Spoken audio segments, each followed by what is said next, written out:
Mr. President, in an overnight maneuver on Monday, President Trump unlawfully and unilaterally blockaded much of the federal budget. Hitting send on a two-page memo, the Trump administration triggered a chaotic 24 hours that has thrown every town, county, tribe, nonprofit, doctor's office, hospital, nursing home, school, and preschool in my state into disarray. From New Mexico's roundhouse or capitol to the classroom, to the emergency room, there were 1,000 questions and 0 answers. Now, the Trump administration has both withdrawn and not withdrawn this blockade.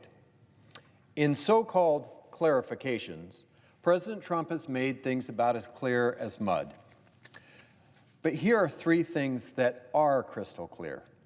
First, President Trump's funding blockade was blatantly unconstitutional and illegal. Secondly, it has caused real harm.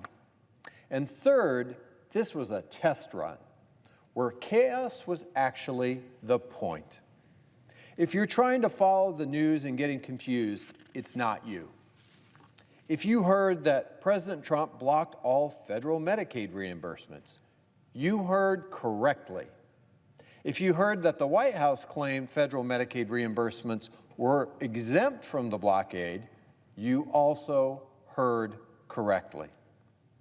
If you heard that despite being allegedly exempt, Medicaid reimbursement was still blocked, you heard correctly. Same story for Head Start. Same goes for food assistance or SNAP, and for school lunches.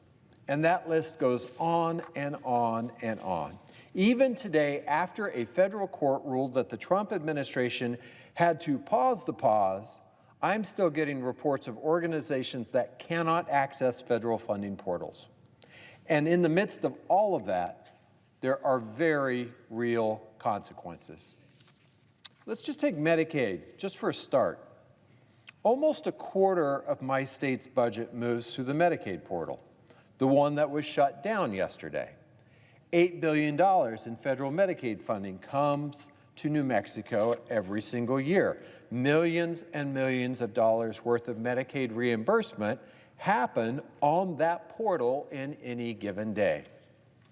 7 out of 10 nursing home residents, 55% of newborn births, more than 700,000 people in total in my state depend on Medicaid for their health care. And because a Medicaid blockade would impact over 1/3 of New Mexico's population, it really impacts all of our health care providers, from small rural clinics to our largest hospitals. Shutting that down is a big deal, but it wasn't just that. I heard from child care and Head Start providers, rental assistance programs, tribal governments, local law enforcement, fire departments, and nonprofit organizations who provide everything from support to our veterans to healthy meals for seniors and families. We need to call out Trump's brazen action for what it truly is. It's a power grab and a test to see just how much he can get away with. President Trump and his cronies are testing how far they can go to dismantle and dismember our democracy in service of his strongman impulses and his ideological agenda. Our message to him: the stove is hot, Mr. President. You should remember that. The Constitution and federal law are clear on who controls the spending of our taxpayer dollars. The president cannot simply override or delay or rescind Congress's appropriations bills once they are signed into law, full stop. This has been upheld time and again by the Supreme Court, by the Justice Department, the Government Accountability Office, and it was codified into law in the Impoundment Control Act of 1974. And that law, under that law, the president cannot unilaterally stop the disbursement of federal funds that Congress has appropriated and the president has signed into law. Sound familiar? A president unilaterally stopping the disbursement of federal funds that Congress has appropriated. Yes, this is exactly what President Trump just tried. As a member of the Senate Appropriations Committee, I know how much work goes into writing and passing our bipartisan funding laws. I am here now talking on the Senate floor because I will fight like hell to stop this or any of Trump's brazen illegal funding blockades, and I am not alone. I am joined by my colleagues here in the Senate, on the Senate floor tonight, my colleagues in the New Mexico federal delegation, my state's attorney general, and countless of my constituents. Now, let me read just a few letters that I've received from New Mexicans over these last 2 days.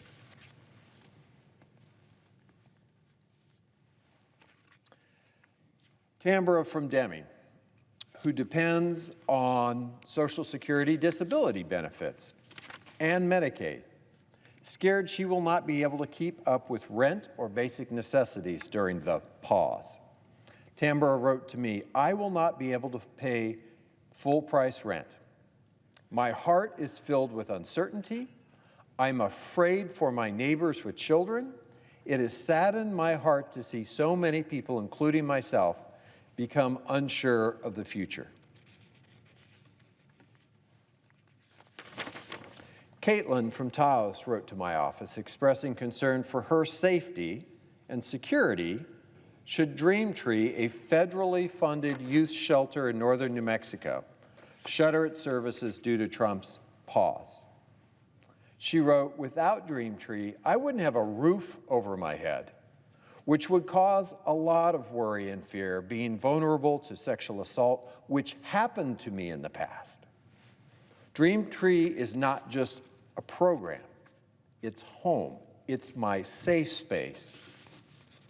Dolores from Albuquerque, fearful that she won't be able to make ends meet if she loses her job because of the freeze. She wrote to me, "Please help. I am a senior citizen trying to make ends meet. I am alone paying my own bills. I work in the Senior Community Service Employment Program, and President Trump's administration is going to cut the funding. I won't be able to pay my bills. I am so afraid." Shelley from Albuquerque, a dietitian nutritionist, scared for the very lives of her patients who depend on Medicaid to survive. She wrote to me, "Those I serve on the developmental disabilities waiver are Medicaid recipients, and some rely 100% on the specialized formula for tube feeding. To reiterate, they get 100% of their nutrition from that formula, primarily through a tube in their stomach. If they don't have it, they will starve." Louis from Las Cruces, who is concerned that his grandson won't be able to support his family if President Trump's order eliminates NIH funding, and consequently his grandson's job. Louis wrote to me, "My grandson graduated with honors from New Mexico State University. He's the recipient of an NIH grant, which has been suspended. He has a wife and child. I don't think that the president understands his actions affect real people." Joan from Santa Fe, who's already lost money due to Trump's funding freeze, Joan wrote, "I've just lost a $5,000 contract, and this order is going to have a negative ripple effect throughout the economy. Please protect federal workers from the Trump administration's purge and harassment." Mara from Albuquerque, who is a biomedical student at the University of New Mexico doing cancer research, fearful of what this freeze means for her job and ability to do this important work, wrote, "I am personally affected by this pause because of the NIH grants that sustain my lab, pay the salaries of my staff and students. These grants were applied for and awarded in good faith, and they pay for extremely important cancer research." Melissa from Albuquerque, who's a Head Start child care provider and has a son at Head Start. Melissa wrote to me, "I'm employed by Head Start. My son is a student at Head Start. I believe in what we do. I believe in the men and women I work with. These teachers change children's lives. I am so saddened and stressed. Can you please help? Andrew from Albuquerque, a researcher at the University of New Mexico, whose work is funded by the National Science Foundation. Andrew wrote to me, I work at the University of New Mexico as part of a team entirely funded from the National Science Foundation. We have been notified that we may lose our funding. This will likely result in the loss of my job and those of my colleagues. Aiton, a Forest Stewards Guild member in New Mexico, worried about how a federal funding freeze could lead to more deadly and destructive wildfires across our state. Aiton wrote to me, this disruption puts New Mexico at significant risk for catastrophic wildfire as we head into another high-risk fire season. Sienna from Taos, a behavioral health care provider, concerned that the loss of federal funding could prevent her from meeting the needs of toddlers and their families. Sienna wrote to me, this is a total assault on New Mexico's most vulnerable populations. Our programs assist families every day, and this funding is at risk. Halting federal grants will impact the early childhood programs serving low-income kids.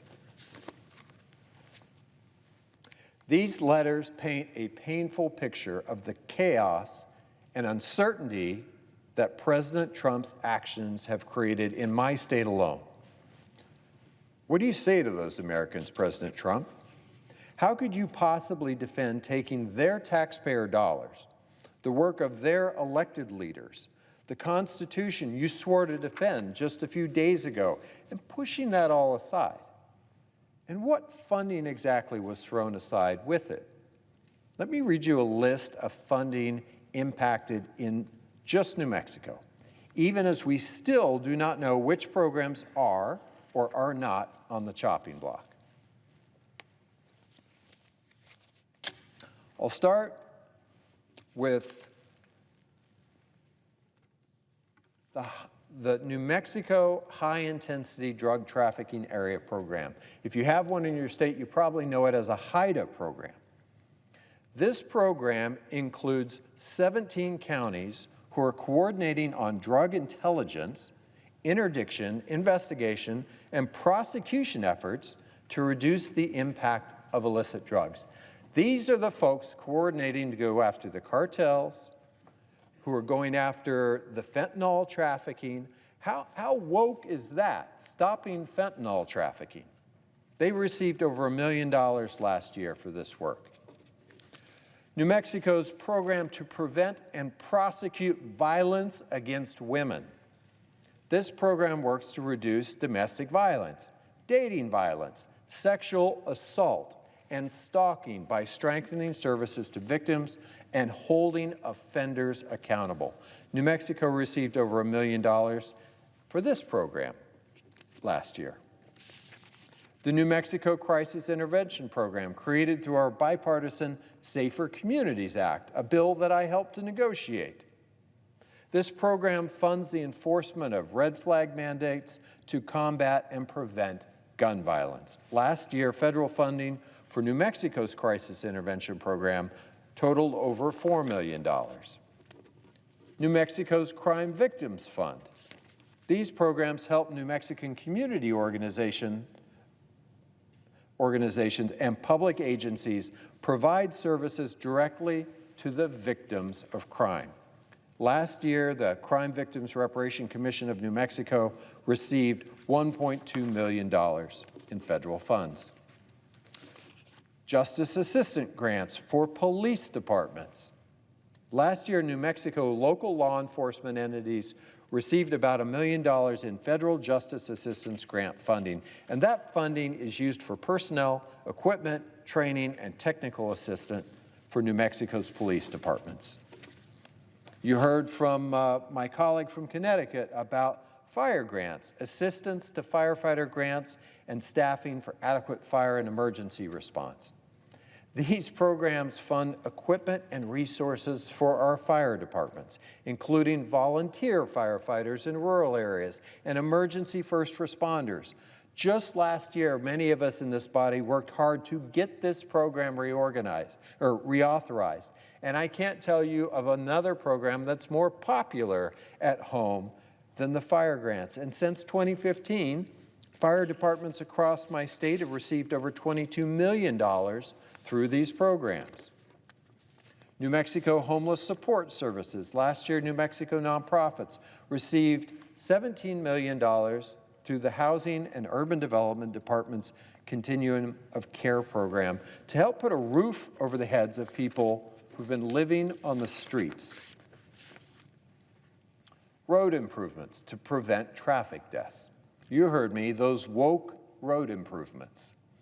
In 2024, New Mexico local governments received almost $2 million to make our roads safer. Local governments from Truth or Consequences to the Pueblo of Santo Domingo rely on this funding to make their streets safer. Road construction for railroad crossings. Recently, New Mexico was awarded $44 million for road construction in Gallup to build a safer rail crossing. New Mexico's community schools. New Mexico community schools rely on the Community Schools Program for social support services for their students and families. Last year, schools in Bernalillo County received $2.4 million to support the work of their educators and their students. Literacy programs, comprehensive literacy development programs, $60 million to help kids read better. Community health centers. Each year, 16 federally funded community health center organizations in our state leverage on average $76 million to serve over 300,000 patients to provide them with health care. 17% of those patients are completely uninsured. 40% are covered by Medicaid. How about essential air service for our rural airports? That's something that gets incredible bipartisan support in this body because it makes sure that rural communities have access to air service. Carlsbad Air Terminal, Clovis Regional Airport, Grant County Airport all rely on this program to maintain their commercial air operations. These three rural airports receive $15 million a year, more or less, through this program. New Mexico's Housing Trust Fund. The Housing Trust Fund money is used for affordable housing for extremely low and very low income households. It's not like any of us have a housing problem in our states right now, do we? Small business loans. The Small Business Administration loan program has supported 112 New Mexico small businesses with almost $50 million in loans. And those loans help those businesses grow. They allow them to purchase new facilities, equipment, supplies. Let's not forget New Mexico's farmers. Last year, New Mexico received funding to support our specialty crop farmers. Those are the farmers who grow crops essential to the economy, as well as to the history, the identity of our state. Crops like chili, onions, pecans, garlic, stone fruit. Just a few examples.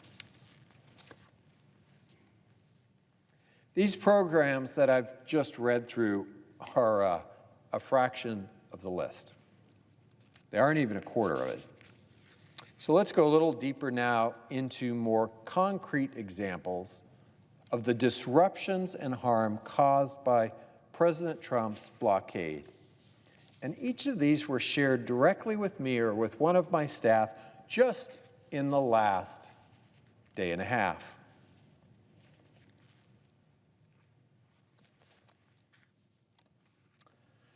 This one really pisses me off. Sexual Assault Services of Northwest New Mexico. They provide life-saving services to sexual assault survivors in our state. And the freeze meant that this organization may not make payroll because they were locked out of a federal reimbursement portal. They don't even know if their grant is still coming through. They said, quote, "As a victim service provider, this memo directly threatens our ability to serve survivors of sexual assault." Women's Economic Self-Sufficiency Team, we call them WEST in the central part of the state, and WEST serves around 1,000 New Mexico small businesses, 2,000 people a year with consulting and training, incubation, micro-lending programs. They told me federal funds directly and indirectly provide the majority of their operating budget. They planned to open a 7th women's business center in Hobbs, New Mexico, to focus on growing child care businesses. That expansion was put on hold by the freeze.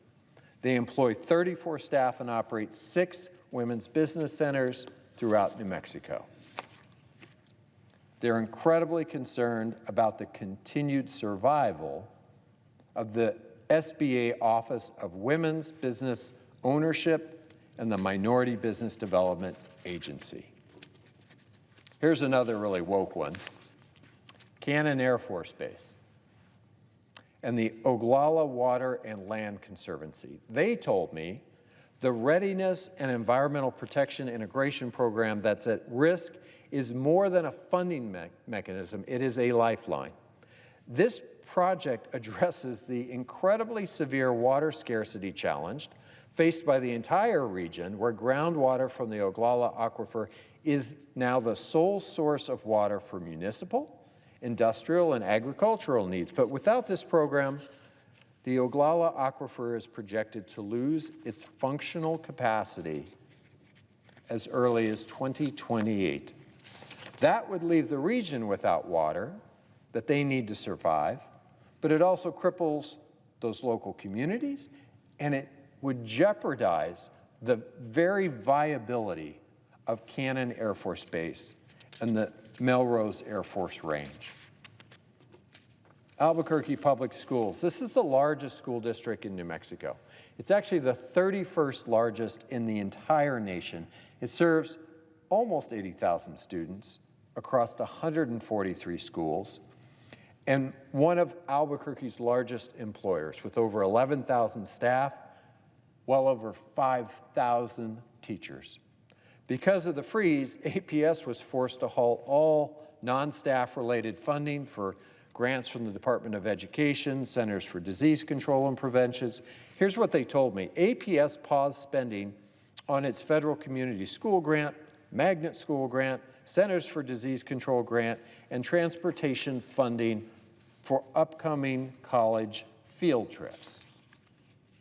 Their community school grant provides essential support, including counseling, tutoring, food assistance, and housing programs for almost 2,000 students across 3 schools in Albuquerque. We've learned that these community schools are vital to better outcomes in our public schools. The Magnet School Grant serves over 2,000 students across 4 more schools, funding programs that keep students engaged and prepare them for the 21st century workforce. The CDC Prevention Grant supports students in all of our 141 APS schools, providing critical health and wellness resources.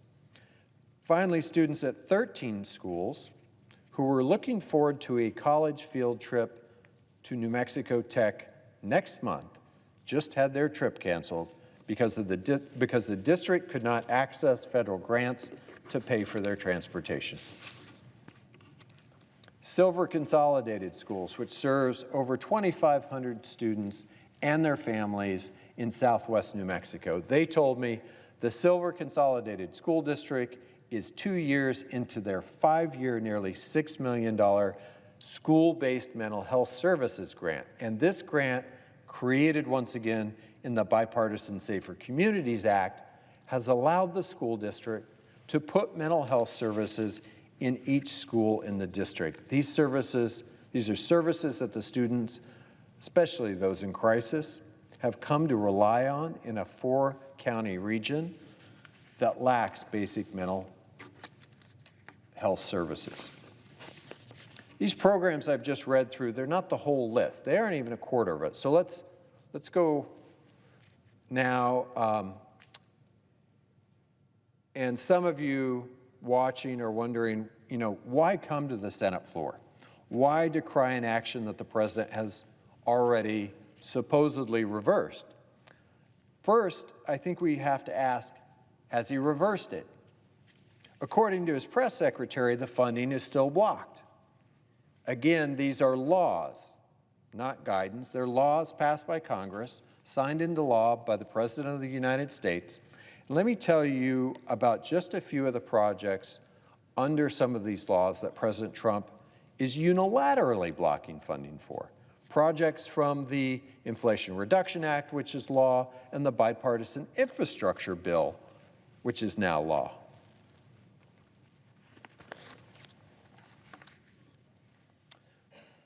Over $9 million for the Eastern New Mexico Rural Water Project, which would continue field work and design on a project that will eventually bring drinking water to more than 75,000 people in Clovis, Portales, Cannon Air Force Base, and other communities in eastern New Mexico. Another $5 million for the Jicarilla Apache Rural Water System project, which would contribute to final design and construction of the water system serving the Jicarilla Apache Nation. Just over $5 million for the city of Santa Fe from the infrastructure law to complete the San Juan Chama return flow pipeline that will return treated, unconsumed San Juan Chama water back to the Rio Grande. This project was Santa Fe's primary strategy to mitigate the water supply shortages that we struggle with and create a sustainable water source. I could go on and on and on, Mr. President.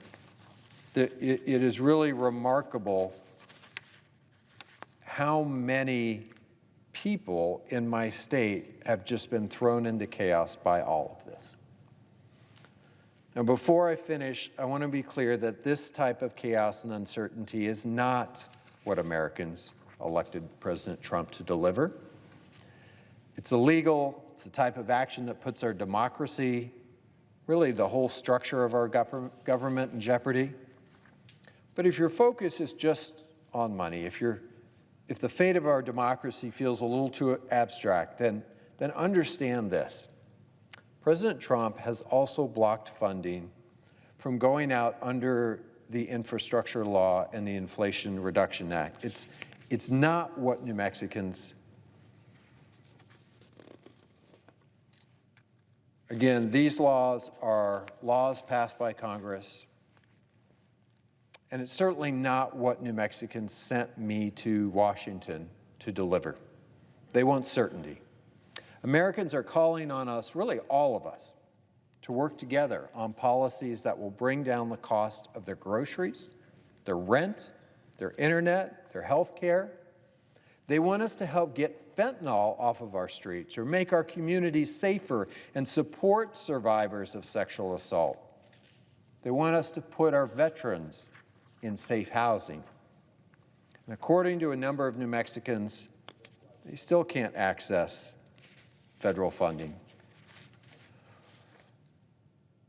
They want us to help the small businesses and support the public lands that are the beating heart of local rural economies.